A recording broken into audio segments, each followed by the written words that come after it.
Welcome to the Ride Freight Chicago, How to Put on a Successful Fundraiser. This is part 1 of a 3-part series. For this event, we're going to cover planning your fundraiser. This 3-part series about how to plan a successful fundraiser starts with planning your fundraiser, pre-fundraiser tasks, and hosting your fundraiser. Planning your fundraiser is the most important part of the process as it helps you to achieve your highest level of success. Planning is always key. As you get started planning your fundraiser, there are 7 key questions that you should ask yourself or your team members when starting to plan a fundraiser. Especially if you haven't gone through this process before, these tips will definitely help you. The first thing is, how much do you want your event to raise? What kind of fundraiser do you want to have? How much money do you want to charge? Where do you want to have your fundraiser? How many people are you inviting to your fundraiser?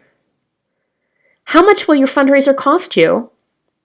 And finally, when do you want to have your fundraiser? Let's cover each of these in greater detail. How much do you want to raise? Start by setting a goal. This will allow everyone to focus on something.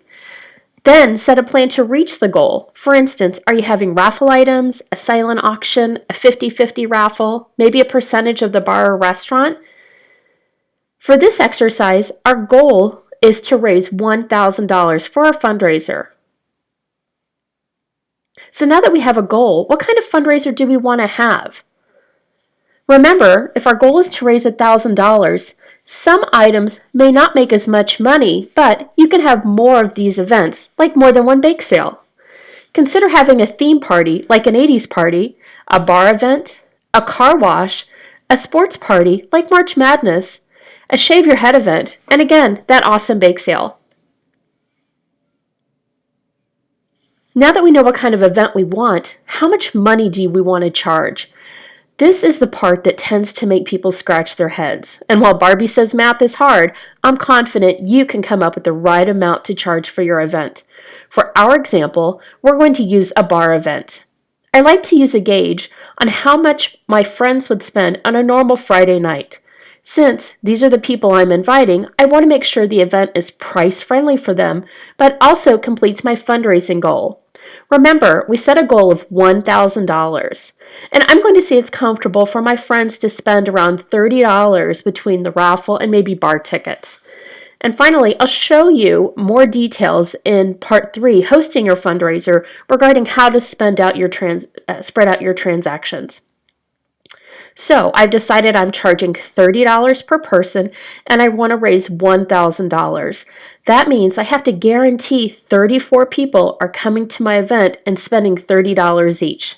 Make sense? The next part of planning our fundraiser is picking that awesome location. Picking the right location can make all the difference. Some of the tips you can take away with you is pick a location that you frequent. If you have a good relationship with the management and the staff, you're going to have a more successful event. Make sure your event location has easy transportation or parking options, which will allow more traffic to your event.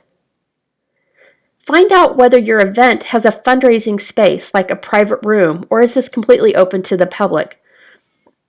Also, what does the customer flow look like? For instance, while you might be having a private event, if you've got regular customers walking in the door, they might be interested in attending your event. So you want to find out what's appropriate and the flow to set up your event.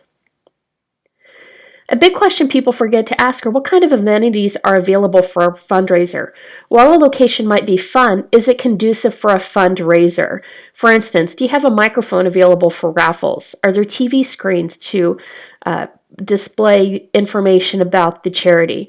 And finally, is there a stage if you're doing some sort of an event that has a showcase tied to it? Next, is there a deposit? Again, not every location is going to require this, but for instance, if you're securing a party room, they may ask for a deposit, and then that deposit rolls into the money that you ultimately make. And finally, and this is probably the most important with your fundraising location, is a fundraising agreement. For instance, if you are picking a bar location and that bar agrees to sell you a wristband for 2 hours of bar service, they may charge you $15 a wristband, and in turn, you may choose to charge $30 for your wristband. Whatever kind of fundraising agreement is available, make sure you get it in writing. Now, who should we invite? It's a fundraiser, so open up the address book and invite away. Even if people cannot attend due to their location, they often want to support you with an online donation, so don't overlook Aunt Susie in Poughkeepsie. If you're using Facebook to manage your invite, make it a public event. Also, ask the venue to advertise for you as well. In some instances, they may also throw in some free artwork just for you. So we've talked a ton about how much you want to make, but there's also some costs associated in fundraisers. Since it's a charity, we want to keep our costs low and work to get as many freebies as possible.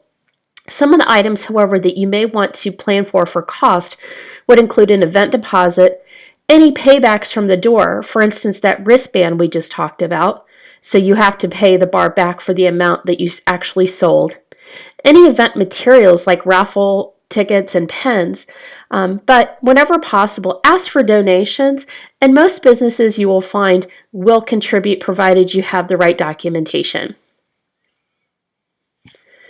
So now that you've got all your planning in place, when should you have your fundraiser? Now you want to think about the psychology of the week and how you feel each day, which will help you plan a better or more successful fundraiser.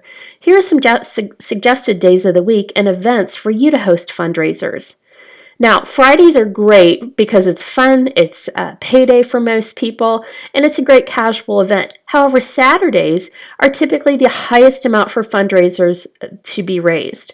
If you're doing an office fundraiser like a bake sale, these are awesome for Thursday and Friday because they give really high spirits for people late in the week. So now that you know all the tips in planning your fundraiser, stay tuned for the next recording for Pre-Fundraiser tasks to ensure the most success for your fundraiser.